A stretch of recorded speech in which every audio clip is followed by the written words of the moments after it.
So the question is, are there any biological differences between male and female human beings? Obviously, most of us would agree that there are genital differences and there are chromosomal differences that can be shown and that are easy to identify and accept for most of us. So let's just start from that point of view. I want to say that one of the wonderful things, in my opinion, about human beings is that we are incredibly flexible and adaptable to our environments. And this flexibility and adaptability creates some difficulties for us when it comes to trying to categorize each other and ourselves.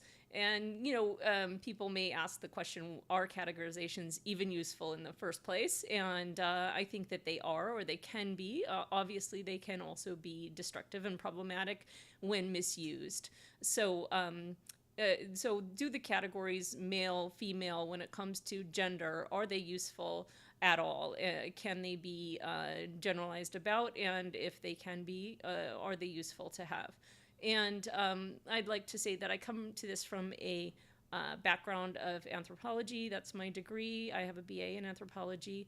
And so I always think about evolution when I think about these questions, and I think about how we evolved and why we evolved, and what are the purposes in our evolutionary past of any differences between ourselves that we might see.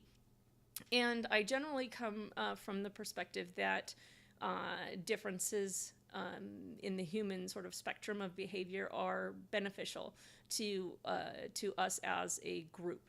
So I think that I believe the theory that E.O. Wilson has recently put forward. He's not the first; others have as well. But the theory that human beings evolved to be selfish, as all animals are, but that we also had a secondary kind of evolution that was a group evolution. There's been a social pressure between groups of human beings and maybe other hominin species as well in the past that have created a different kind of evolutionary pressure that's not typically seen in natural selection. So what this theory is that groups can have traits within the group that are perhaps not beneficial to an individual within the group, but are beneficial to the group as a whole.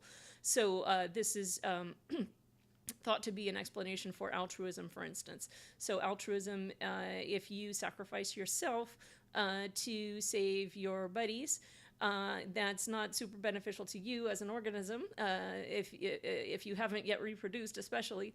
But it's great for the group. So if you have a set of genes that tend to express themselves with altruism within your group may outcompete a group of more loosely aligned, more selfish individuals.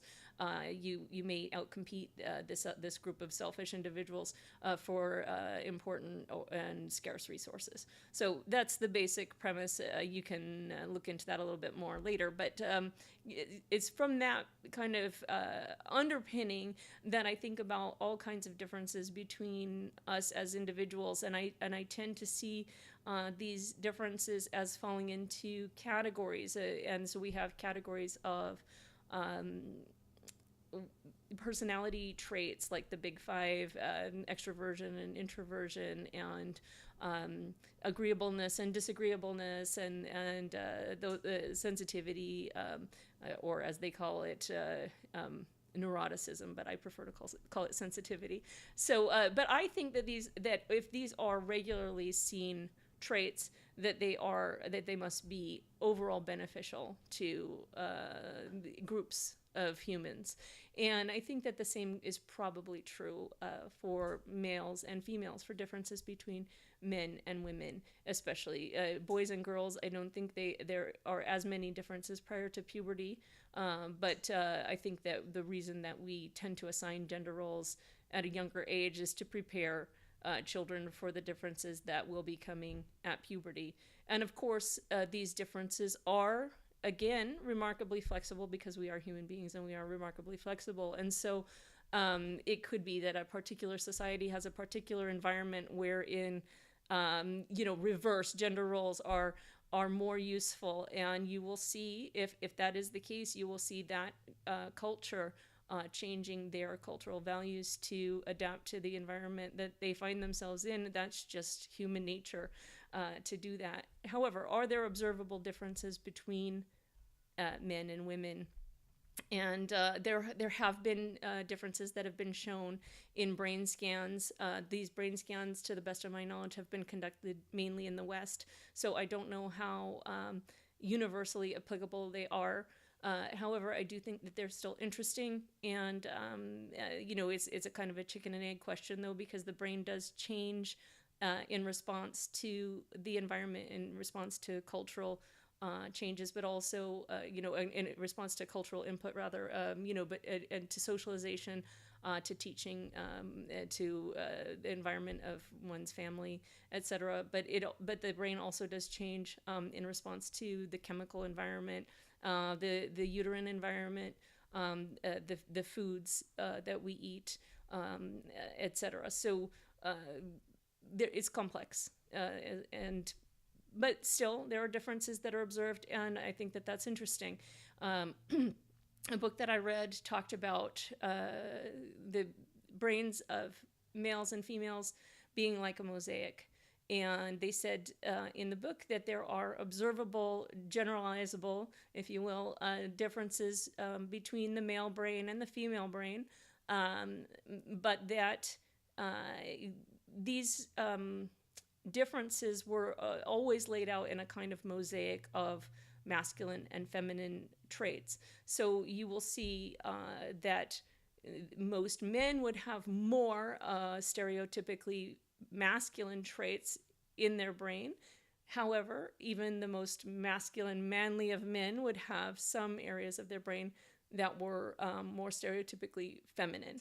And the reverse would also be true, that women would tend to have more stereotypically feminine areas of their brain that were strong, but they would still have some areas of their brain that would be more stereotypically masculine.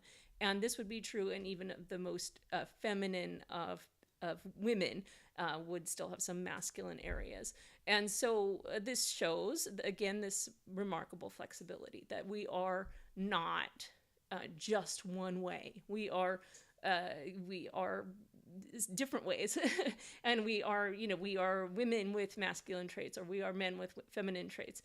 However, the fact that we are all like this gives us an idea that these traits are somewhat rooted in biology. That there's some truth to the fact that there are sort of some feminine traits and some masculine traits. What do we make of that? To me, I don't make a lot of it. I think that we should just kind of take individuals as they are. But I think that we should also accept that there's some sort of biology underpinning it, and I think that helps us, in my opinion, to be more accepting of each other, for the differences that we do have, for the differences we do observe.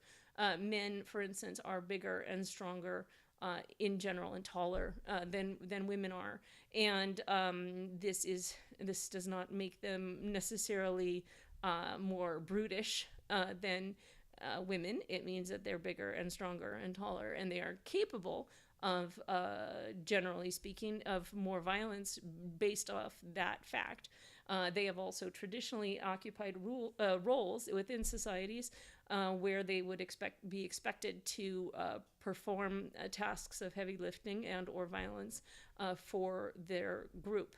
And the fact that we've spent the bulk of our humanity evolving to put men in those roles, the protector and provider roles, I would guess would have some influence on their biological reaction to their environment, and onto the natural selection for those traits to be there.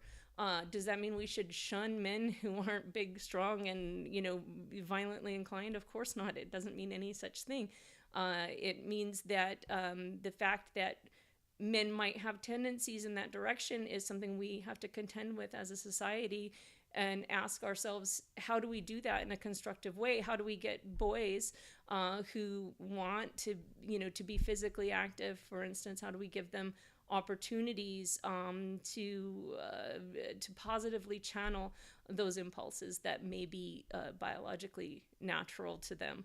And vice versa. What do we do? We can take the same principle and apply it to somebody who doesn't fit the stereotypical gender norms. What do we do with a boy who wants to stay inside and read and play with dolls? Well, we help him work with his particular natural inclinations to best implement, I guess, his own tendencies to make his own life better, happier, more productive, and also to integrate with the rest of society, so that he can be a functional member of the group and provide, a very valuable input. I'm sure, because we need sensitive men, just like we need sensitive women, and we need strong women just like we need strong men. And I think that there are special roles for sensitive men and for strong women. So the more typical role is for sensitive women and for strong men, but there are special roles for people who are a little bit out of the gender norms. That's my opinion. So I think, again, that this is a normal part of the distribution curve of human behavior, or human, not just behavior, but feeling, sentiment, I guess. And I think that we should account for that. We should think about that, and we should be accepting of the fact that people are different. And we should also be accepting of the fact that people are sometimes unique with, even more unique within their already different role. So if that makes sense. So that's one thing. And then another thing that I think about that's related is the issue of transgender, or other people who don't fit typical gender roles. I suspect that also these folks are that their roles are probably beneficial to the group as a whole, and that it's our job as a society to figure out how we can integrate these folks into the larger whole for the functional good of the individual and of the group. So, and I do think that the existence of people who identify as transgender does lend credence to the idea that there is a biological difference between male and female identity. And I suspect that this is kind of pure speculation on my part, but I suspect some of the differences are that transgender people have different hormonal profiles, so they may have different levels of the various hormones, and that are a little bit misaligned with their sex. So they may appear to be female. They may have two X chromosomes, but they may have like higher testosterone levels, for instance, and that may affect the way they feel about their sex. And they may feel more that they are masculine in gender, even though they're female in sex. And I do think that this brain mosaic is another factor that is probably a part of it, because if your brain has a lot more, say you're a female and your brain has a lot more typically masculine characteristics, and you also have hormones that are more typically masculine in the profile of the distribution, you may just feel like you're more of a man than you are of a woman. And I think that that this makes sense to me, that this could be a physiological difference for these folks, and it's a reality that they have to deal with, and they've got to figure out how to how to cope with that for themselves as individuals, but also how to integrate themselves with their particular roles into society. And I think that, again, that we as a larger society can help with that by finding functional roles for folks who have these unique differences, because they, again, I think that they have special contributions that they can offer, being a little bit different than the norm.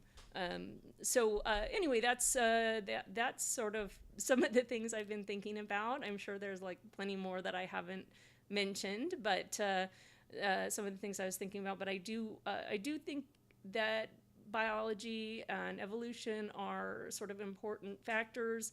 I think that people are human, and that we aren't that there are categories that can describe us as human beings, but that we ought to be careful when we are categorizing each other, to not overgeneralize, to not stereotype, to not prejudice ourselves against an individual based on what we expect from the categories that are reasonable. So there are reasonable categories, but our expectations have to be also reasonable, and we have to suspend our judgment until we get to know the individual that we're dealing with, and not make assumptions based on what we think the categories are for that individual. So anyway, that's my 2 cents. And thanks for listening. I'll talk to you later. Bye-bye.